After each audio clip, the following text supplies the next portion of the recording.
for being the panelists for this awesome convention of nerdery about social media. There's some really awesome topics and things that were brought up in all of our presentations. I'll say it's so much stuff that we can learn and grow from and challenge ourselves. There's so many options that we can do to explore and expand the horizons of our social media.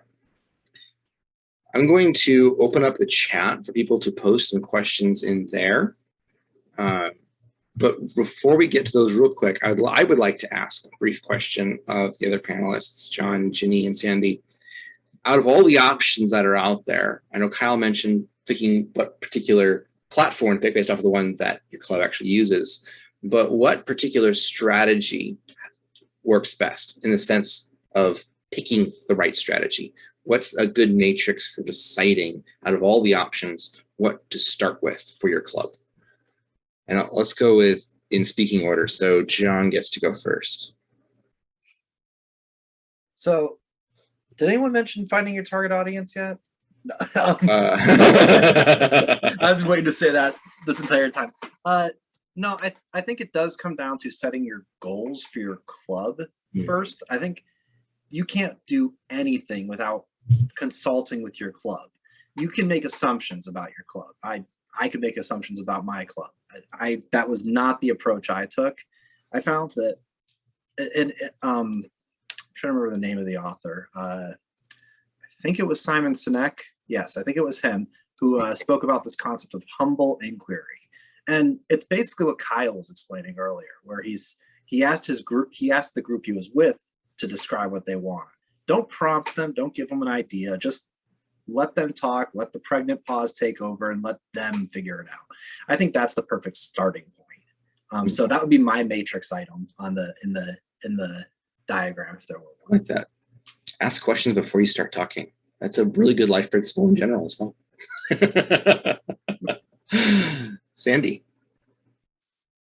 Well, I would agree with that, but I have to have a different answer. So we have something to discuss.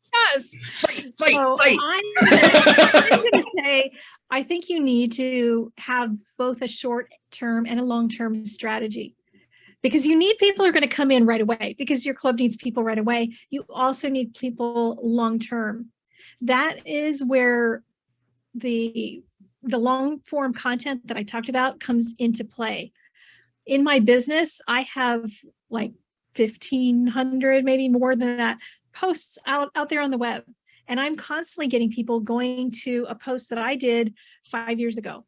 And they ask a question on that. And I have the comments sent to me. So I'm still getting pings on all of that old content.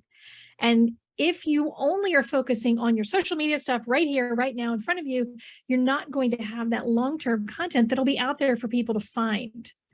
And that's why I think that I love long-form content myself as part of the strategy. So, Ginny? Yeah.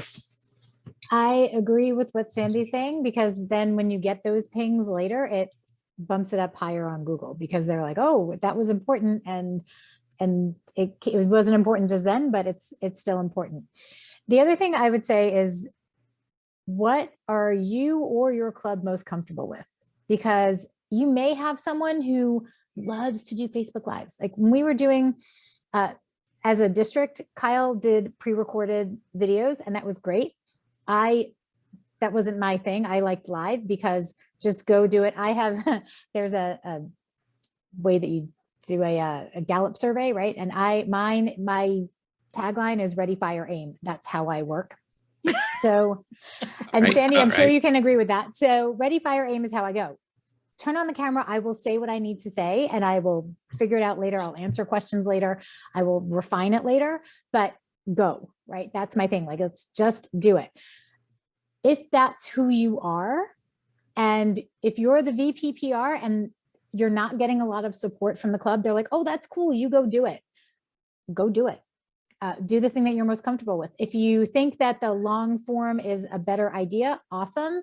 Maybe do the video that you're comfortable with now and work on the long form later, but don't miss the opportunity that's in front of you for the thing that someone else may think is a better idea. And if someone in your club comes to you and says, hey, I think this is a great idea, and then they like think they can just plunk it on in your lap and then walk away, that's not particularly helpful. And that may not be the thing that you should focus on first. So I would work with the strategy, have a plan, and then go with what you feel most comfortable with first.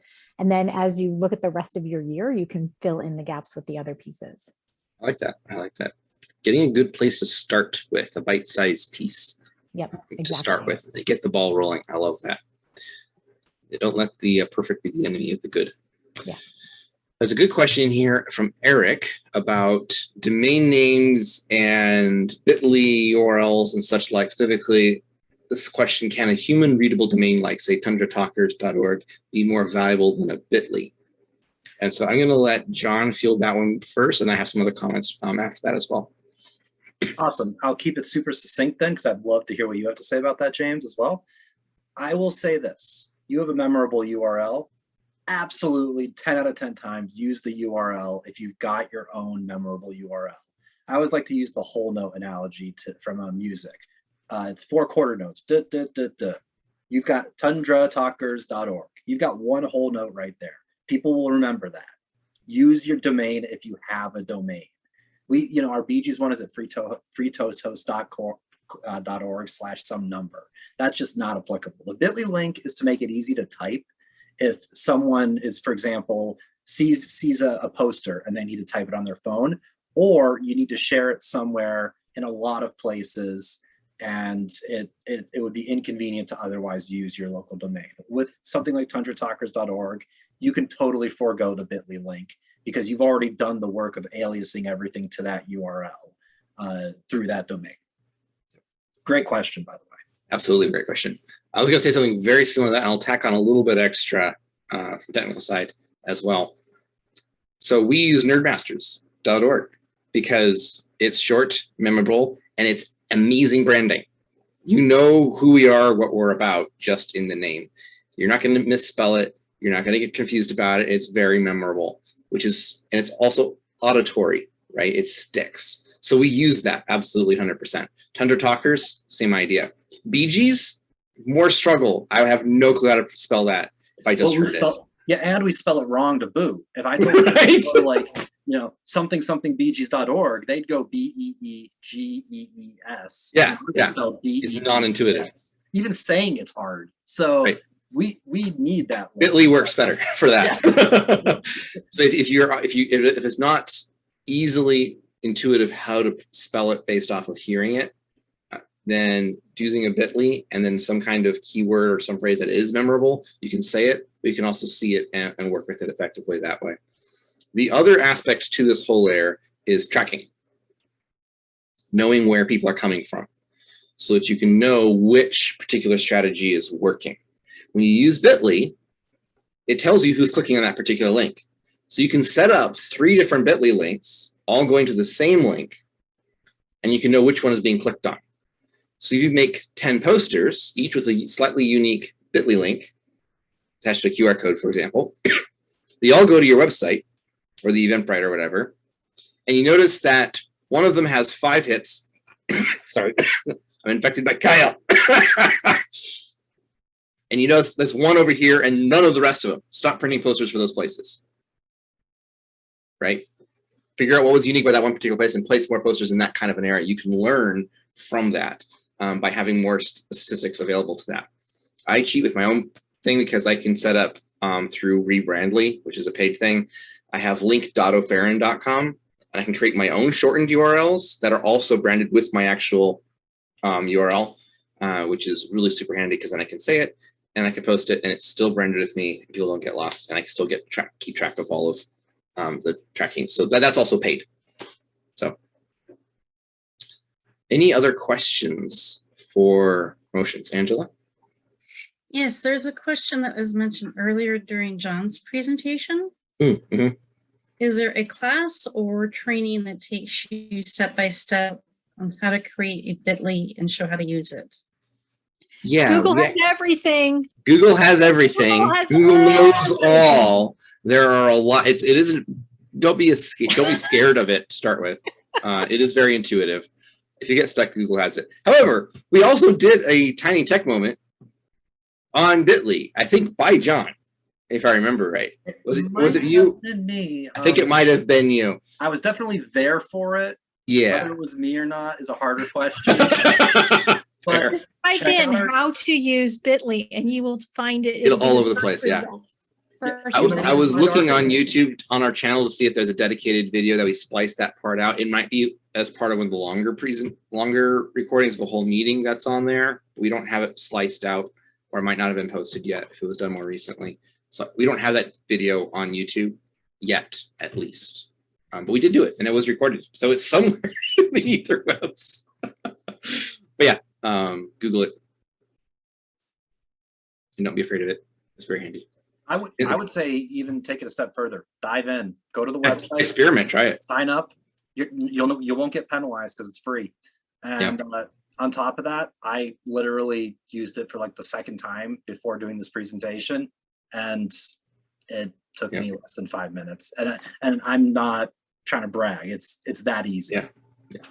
And if it's not, you can literally email me and I will help you with it. I promise. Yes, we are here as Nerd Masters to help you. And Eric asked, can you Bitly to a Bitly? Yep. You can put any link in there you want. You can set a recursive link.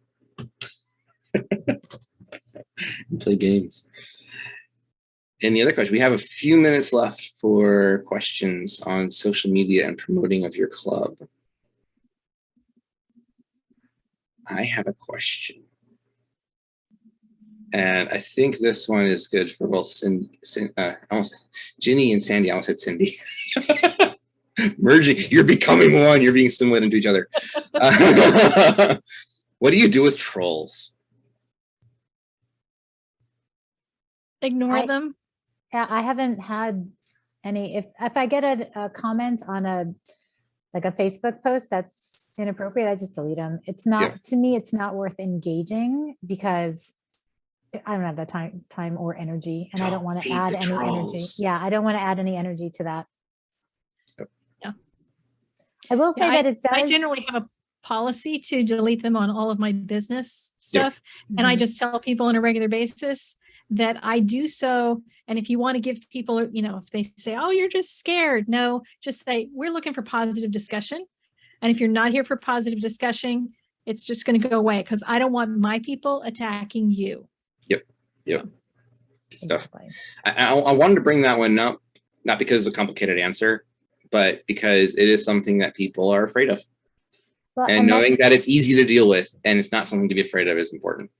And that's what I was going to say, especially when it comes to video and lives on Facebook, Instagram, any of them, people can get very intimidated by that whole, like, oh my gosh, what if somebody says something while I'm on there? Ignore it. Just ignore it. It doesn't. And remember, if you ever do like a TikTok or an Instagram and something goes viral, you want to remember that at that point. That's like, because stuff goes, you never know what's going to go viral. Yeah. Yep. Go for it. And then Angela posted a YouTube video about Bitly, people to look up for training. So excellent. Thank you. Thank you so much, Angela. And we're out of time for our panel discussion. Thank you guys so much for joining in. And I wanted to share this real quick. Since Robin was having issues with her sharing screen. So I'm going to do a real quick screen share. So.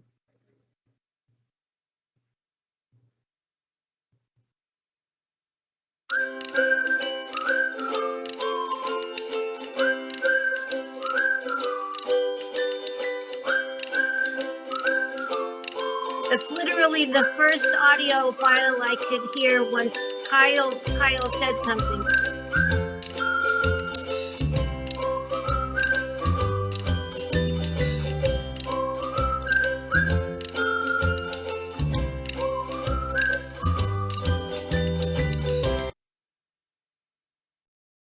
Love it. That's awesome. Well done. Well done. There is one question from Peggy Rose. that this is actually really important. I do want to make sure I touch on this. So nerdmasters.org is a website, not Free Toast Toast. So you can have a Free Toast Toast site, and you can get your own URL, and in the settings, you can have that URL be the place you go to access your Free Toast Toast site. Free Toast Toast gives you its own free subdomain, but you can get your own URL and connect them together very easily. You have to buy and maintain that same URL. I highly recommend doing that. It is really, really good for social media and reaching out and branding your club.